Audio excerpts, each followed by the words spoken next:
Welcome to the Encore Audio Archives YouTube channel. I'm Taper Dave, and this is my channel. I've uploaded hundreds of talks here that I've recorded at meetings in West LA, and I've also recorded conventions starting in 2013. I've got a bunch of those up. And Walt and Mary Murray, the original owners of Encore Audio Archives, started the company in the 80s, and Walt recorded Joe and Charlie's and a bunch of stuff down in Vista, California. My sobriety date is June 20th of 1994.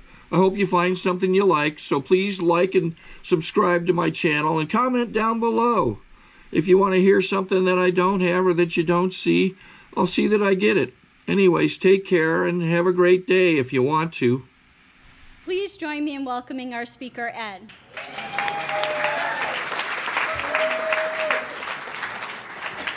Wow. Thanks. I'm Ed, alcoholic. Well, if you don't like my talk today, you have one guy to blame, Mike. I was at a meeting here a couple of months ago. I come here quite regularly, and I'm standing outside chatting with Mike, and our secretary comes over, and we all start chatting, and Mike says, "Why don't you get Ed to speak here sometime?" So anyway, here I am. Sorry to interrupt your viewing. Taper Dave here. Just wanted to take a second to ask you to like and subscribe to my channel and let me know if you like what you're listening. I've got some very good talks here, and this one's a great one. Just curious, do you think this is better than Zoom? Tell me what you think. Thank you, Patrice, for asking me to share. Welcome to the newcomers. Everybody in this room was a newcomer at one time. I certainly was. I had one day at one time, and I guess I was desperate. I've heard it, at the podium before that if you're new and you want what we have, which is sobriety, that's the only reason we're here. Sobriety is that desperation that I will do anything to stay sober one day at a time, 10 minutes at a time, just not drink no matter what. So that's what I've been doing around here for quite a few years. So I don't know really why I'm an alcoholic. Although I grew up, I grew up in New York, in Manhattan. We also lived in Queens and the Bronx as a kid. And we used to call it, I came from a broken home. Now it's dysfunctional, right? So I came from a broken home, meaning my dad wasn't around, and he was, when he was around, he was drinking, and he was in the service, and my mother was working, and I had a brother and a sister. And anyway, when I mostly grew up on the streets. I loved being out on the streets in New York, in Yorkville, where I grew up. I hated school. I never liked school at all. I used to play hooky quite a bit. I started working when I was about 12 years old. My dad died when I was 12 or 13, but I started working doing these little jobs when I was like 12 and 13, shoveling snow, delivering papers, working at a florist. Then I got this job carrying ice to restaurants and coal and stuff like this. And so I used to go to work about 6:30 in the morning. And this guy who owned this ice and coal company, he would buy me a cup of coffee and a donut up at the local diner. So then I would work probably until about 8 or 9 and play hooky from school. Wouldn't go to school. I'd go to Central Park, or with the money I earned, I'd go to the movies. So I would say my first drug of choice and my first escape was going to the movies. I didn't particularly like the life I had. I don't know why. I was okay, but I love going down to Broadway and going to the movies, starting when I was like 14, 15. I remember even when I wasn't working, my mother would give me $1 to go to school and buy lunch or something. But I would take that buck and I'd go to the Capitol Theater or the Paramount, which is still there, I guess, in New York, and I'd sit there all day. I'd sit there like for one movie. Then they'd have a show, and then I'd just stay there all day and watching. Wow, this is incredible. And I didn't really get into any serious trouble. I dropped out of high school when I think I did about a year in high school. And I dropped out when I was 16, and that's when I started to go, working, and worked in a factory, and I did a lot of stuff. And I wasn't drinking yet. I wasn't one of these guys that started drinking when I was, 16 or 17. I do remember I belonged to this organization called the New York Turnverein, and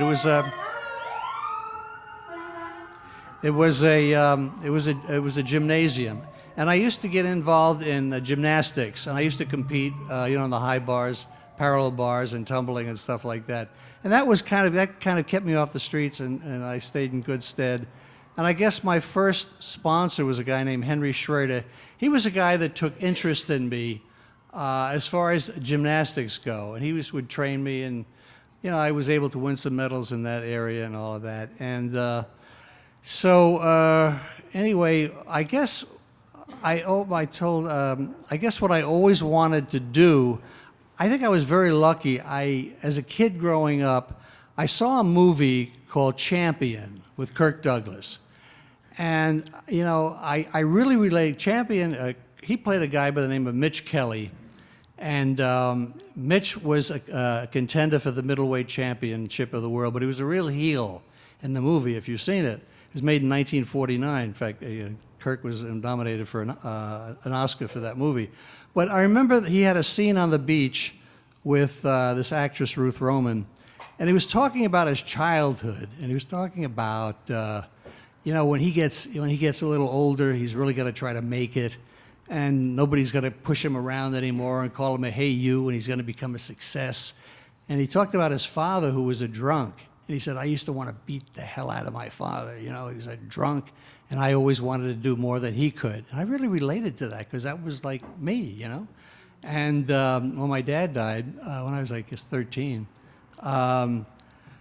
that's when I took over the head of the family. In other words, I think I left my childhood behind, and I started to work doing all these odd jobs. And I had a brother and a sister, my mother. My mother would work part-time, but I think in my mind I wanted to prove to myself, since my father was a drinker and what I would say a drunk, but I don't think he ever got to AA, I don't know. But he used to leave us when we would visit his parents up in the Bronx. He would leave everybody on a bench by the bus stop, and he would go into the bar to get a drink, to fortify himself to meet his parents, and we would all just sit there. And he was from a fairly wealthy family. I remember his father was a civil engineer and helped design the New York subway system. But my mother was always complaining. She was one of these women who, no matter what you gave her, it wouldn't be enough. It wouldn't be enough. She's always complaining, well, they have so much money. Why don't they give us, and I heard this as a little kid, they have so much money. Why don't they give us some money? We don't have anything. We don't have anything, So I heard that a lot. And anyway, I was going to say that I was very fortunate. After I saw Champion, I thought, wow, I wonder if I could become an actor. I wonder if I could become an actor. And I had a lot of interest in baseball. I was a pretty good ball player. Never hardball. We used to play softball, stickball on the street and all of this stuff. But I thought, either I'm going to become a baseball player or I'll become an actor. So I was very lucky that I knew what I wanted to do when I was about 16, I guess. And so I started focusing, on the acting career. I went up to, in fact, I was just in Connecticut a couple of weeks ago for that snowstorm on Halloween. Wow. My son lives there in Avon, and near Avon is Litchfield, and that's where I did some summer stock for a whole year and put up posters and worked backstage, and they gave me small parts and, finally some leads, and then finally I went to Detroit to do a play, Golden Boy, this guy wanted me to do. So I kind of was getting some experience. And I still wasn't drinking. There were no drugs around when I was a kid. I don't remember seeing any drugs at all.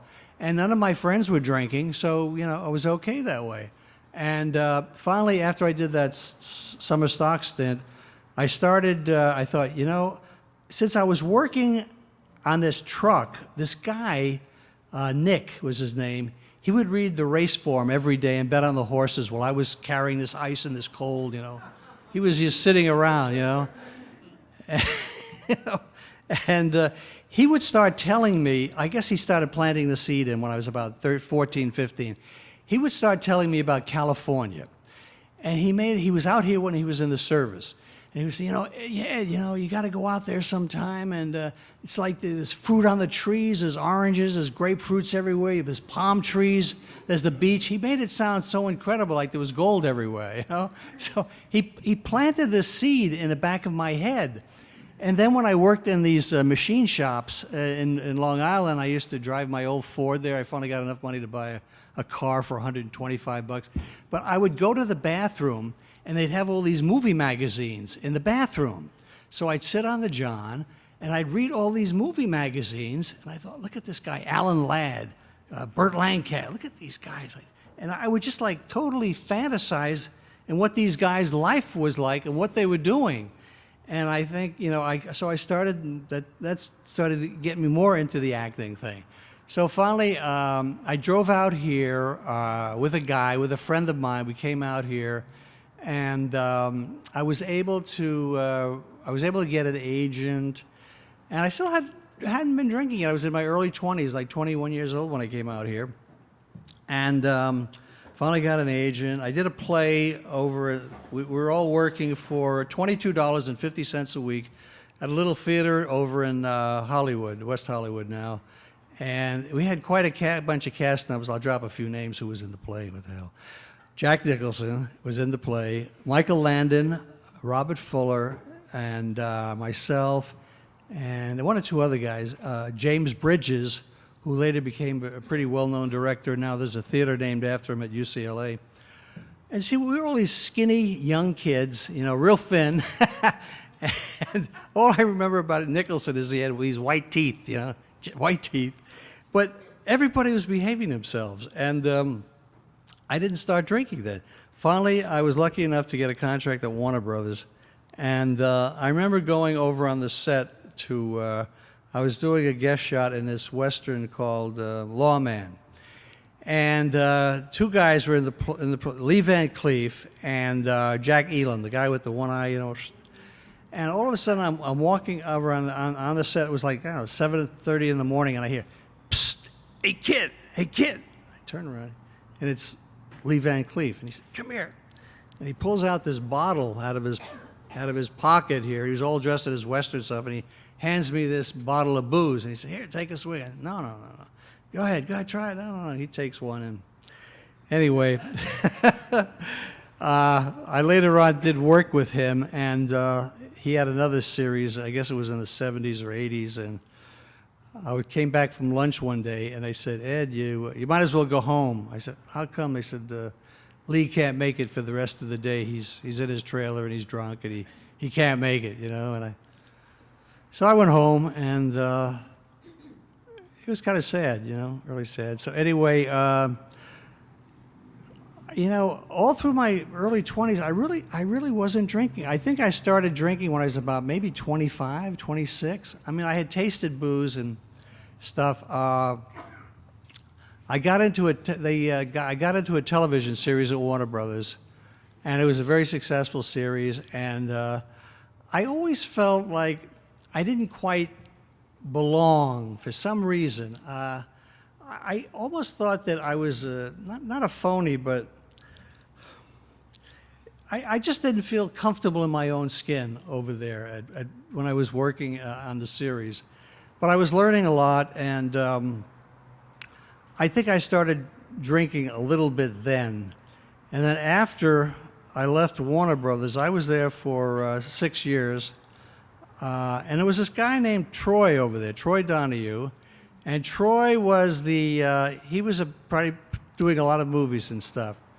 And I knew Troy a little bit there. He later on, I'll tell you at the end of the story, he later on helped me get sober when I first got here. But we weren't particularly friendly because we were almost like competing with one another.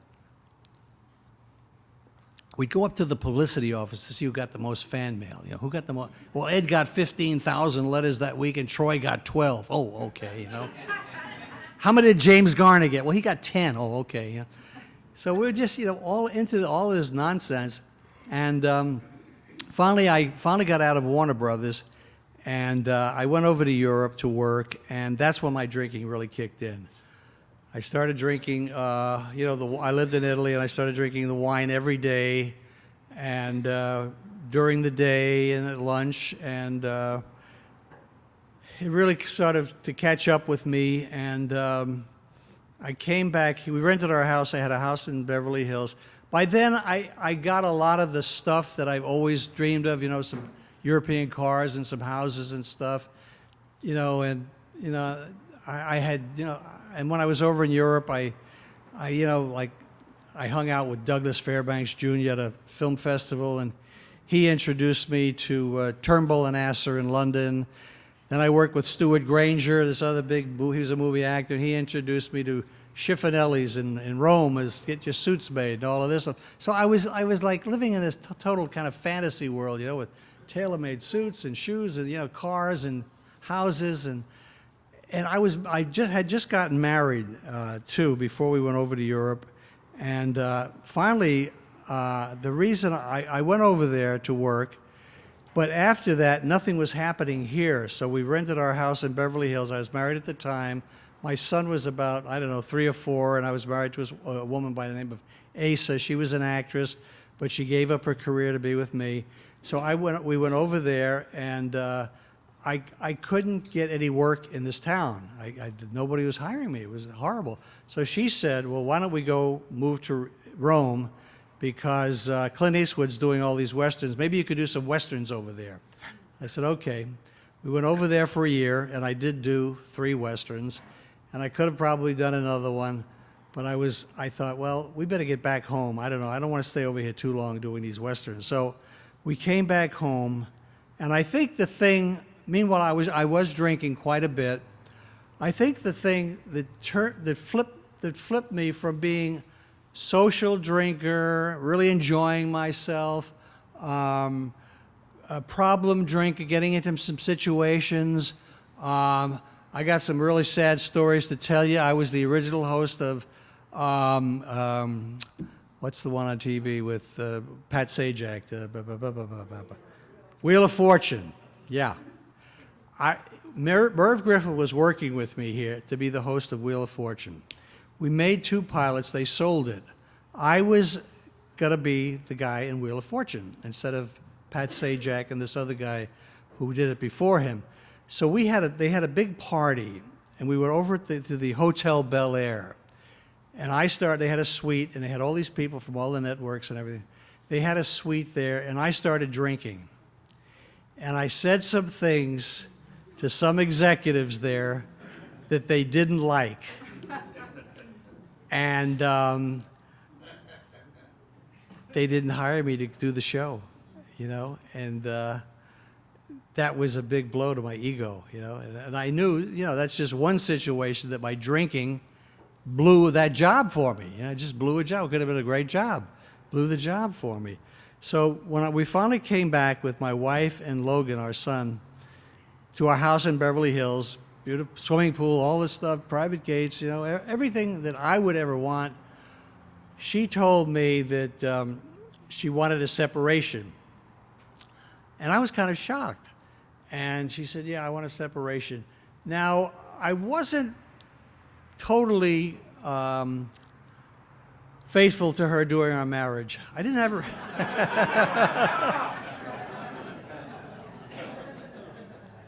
It's in my book. I was able to write a book about what it was like, what happened, and what it's like now, and have it published. Can you imagine?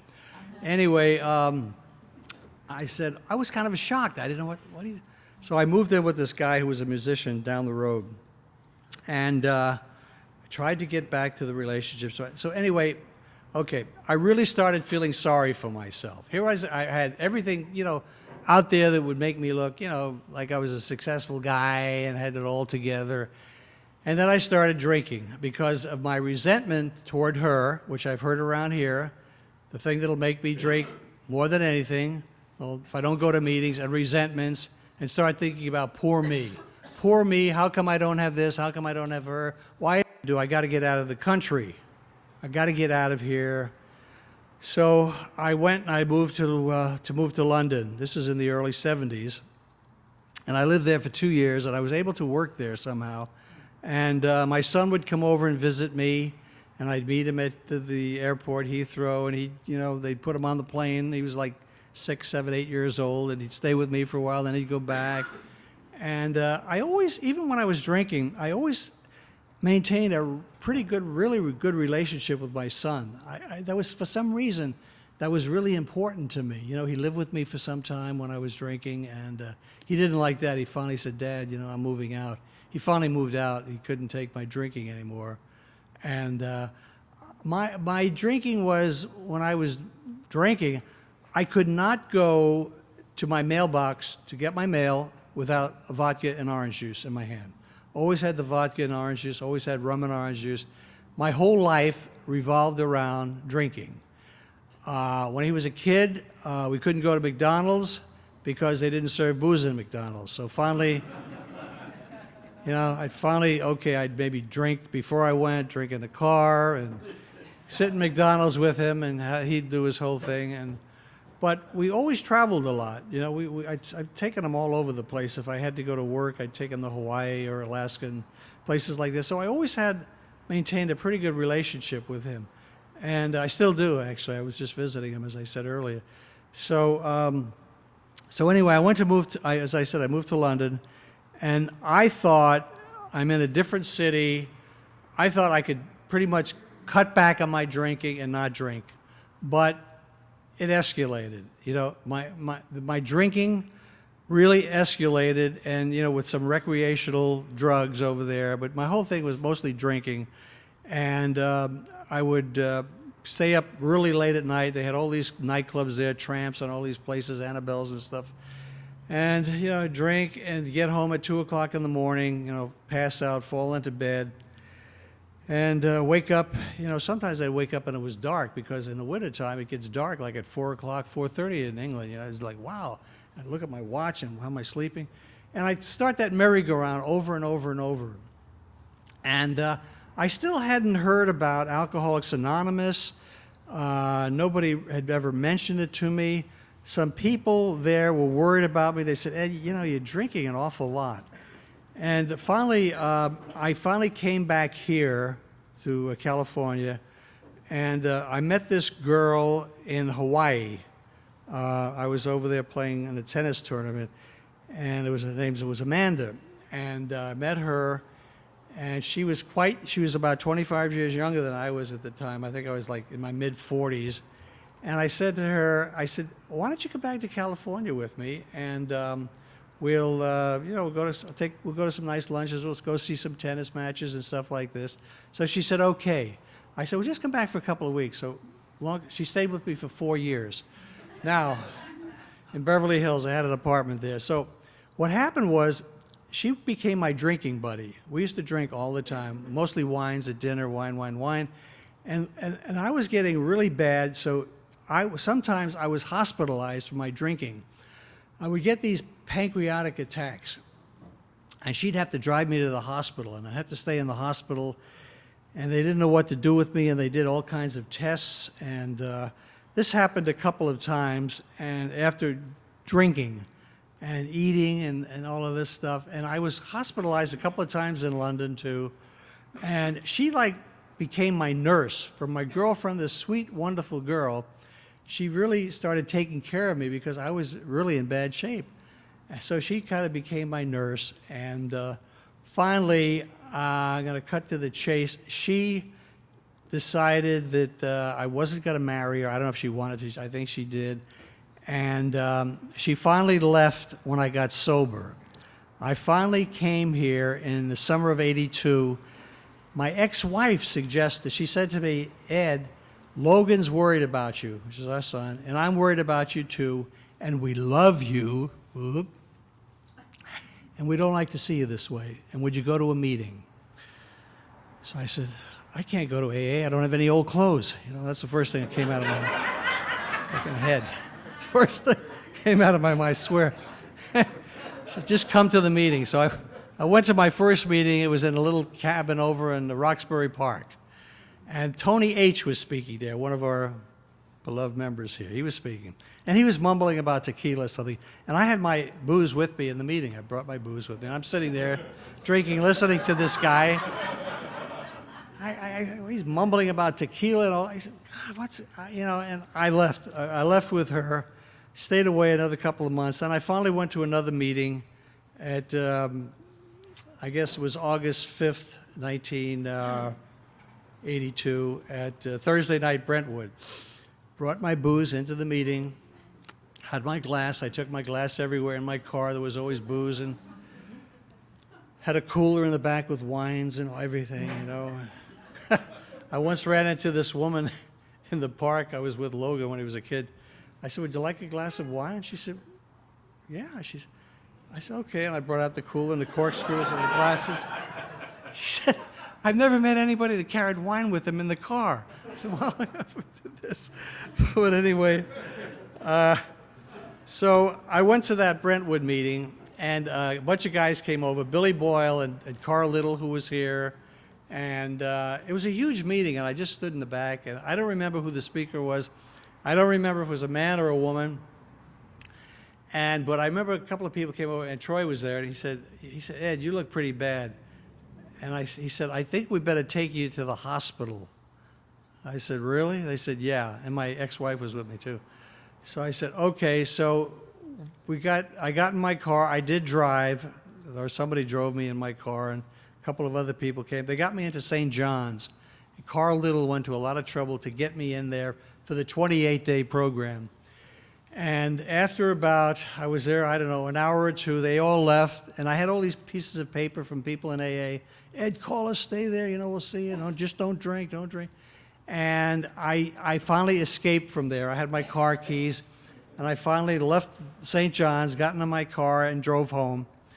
And when I went home, the first thing I did was get a drink out of the refrigerator. My best friend, you know, Charles Krug, Chablis, and Wente Brothers, those were my drinks. And I drank there, and then the next morning, I heard the phone ring, and it was Troy. And he said, I heard you broke out of St. John's. I said, well, yeah. He said, listen, I'm coming over to get you. And I said, what for? He said, I want to take you to a meeting. I said, really? He said, yeah, this was on a Friday morning. I said, no, you don't have to come. I'll meet you. Where are we going? He said, well, meet me at 18th in Arizona. There's an 11 o'clock meeting there. I said, okay. He said, now don't drink. I said, okay. He said, you sure you're not going to drink? I said, all right, I won't drink. And I didn't. I met him over there. And they said, any newcomers here? And that was the first time I raised my hand. I said, I'm Ed, alcoholic. And I'll tell you, when I said that the first time, I think the hair in the back of my head just went, shh. And I thought, so that's what's the matter with me. I always knew I drank too much, and people would say, Ed, you got to stop drinking, cut back. You have to have drinks for lunch every day and this and that. And I think that's when I actually took that first step. I knew I was powerless over alcohol. My life had become unmanageable. And then, I knew that a power greater than myself could restore me to sanity. Later on, when I started coming to the meetings, early on, first couple of days, Troy took me around to all the meetings for 4 days. He moved in with me. He wouldn't let me drink. Took me all around. I said, why are you doing this? You only have 3. He said, I don't want to ever get like you. I said, oh, okay. So he started taking me around to all the meetings, and I knew my life was unmanageable, no doubt about it. And they talked about turning your will and your life over to God, a higher power. Just come up with a higher power. Because I was raised as a Catholic, and I didn't want anything to do with, the Catholic God. So he said, well, no, it's not about that. AA is not a religious organization. That was a big relief to me. No, you make up, your own higher power, a lovable higher power, one that wants the best for you, whatever that is. So I used the group. I used everybody in the rooms for my, you guys were like my higher power the first year or two. Because I knew that you were staying sober, and I couldn't stay sober alone, so I knew you guys were staying sober. So I started to do that, and I did get a sponsor right away. And I think the thing that was such a relief to me around here is, like, I didn't have to pretend anymore to be somebody else, that I could really be me, and not pretend, not try to impress anybody that, I was in the movies or did some television. And I could really relax and be myself. And I met these guys, most of these guys at Roxbury. Roxbury Park, the Stag, and I went down there all the time, and I got my first sponsor there, and I did my inventory, and I had been to a shrink for years while I was drinking. And one day, I had been sober about 5 years, and I was over in London. I was at the airport, and I met my shrink, Ernie White. And I said, I'm going to go over and say hello to this guy. I said, Ernie, hi, Edd Byrnes. He said, Ed, how are you? I said, well, I'm sober. He said, really? I said, yeah. I said, I'm sober 5 years now.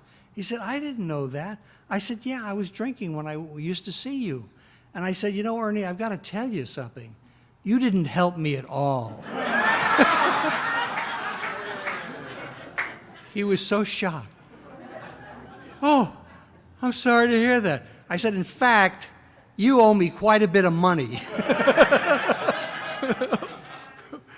Well, I didn't get the money from him, but I guess I wasn't truthful with the guy anyway. I was drinking. Plus, he was shooting me up. He was shooting me up with another shrink was shooting me up with a drug called Dronalpha, which is a form of heroin. And I used to get high in the psychiatrist's office. And then when I went to Ernie White, when I asked him for Dronalpha, he said, I can't give you that. That's a form of heroin. I'll lose my license. So I got off that. But, all these experiences. And then when I finally got sober here, I just switched drugs. I didn't drink alcohol anymore. I do drugs, but I got into ice cream, Haagen-Dazs ice cream.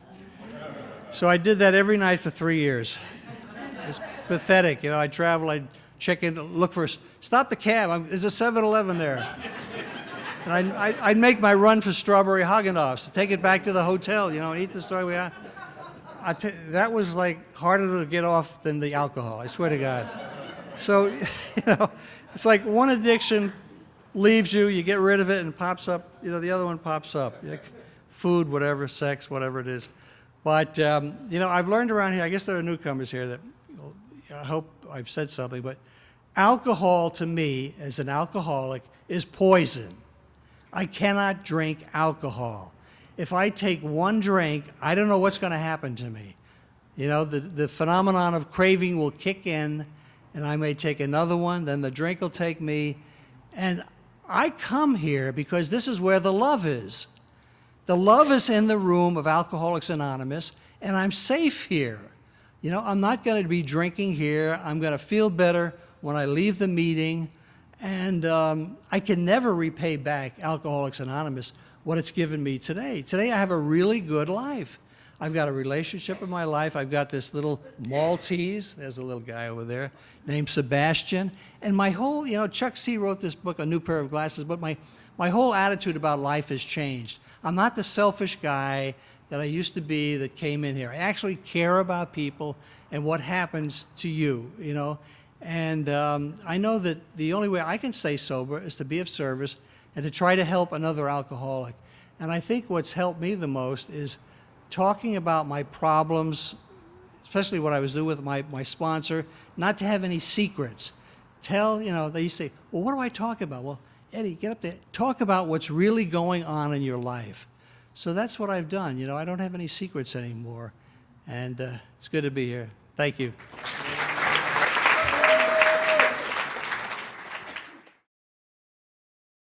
I think we got a great talk going on here. Thanks for watching the channel. Taper Dave here. Just curious, do you think this is better than Zoom? Okay, this is how I prepare my drone for launching.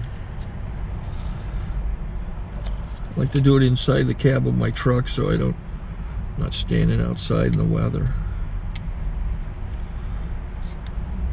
To install the joysticks for control, up and down, right and left, powered on.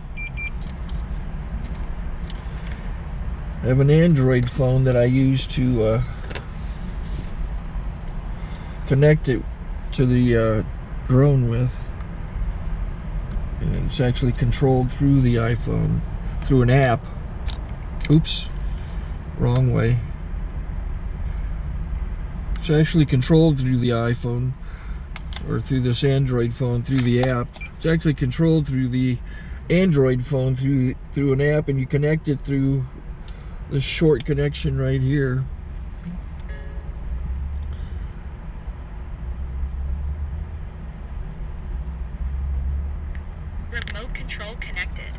remote control is connected.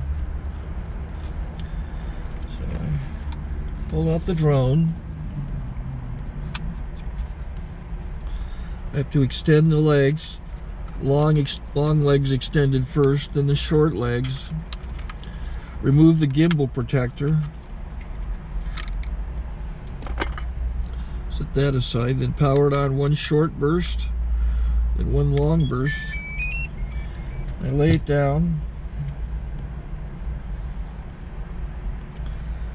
So I have to go to calibrate. So the drone's not connected yet. It shows you here as this drone gets disconnected, even though the remote's powered on. So the drone has to establish it's connected. So I go into the app to calibration mode. First I'll calibrate the remote controller. Start calibration. Out, in, oop, out, in, up, down, and then this little wheel is to control the gimbal. So it's calibrated. Go to gimbal calibration, start calibration, and then it calibrates the gimbal. I don't know if that shows up. The gimbal's moving all over the place. Changes, you can see it on the video. And I'm calibrated to take off. It's acquired 7 satellites at the moment. There are 26 satellites up in the sky, which it has to acquire before you can take off. So it's connected. It's got enough satellites. This is white. I can go to press this little arrow button, swipe right to take off, and it would start the motors if I slid this to the right. But I'll wait till I get outside. Don't want to do it inside.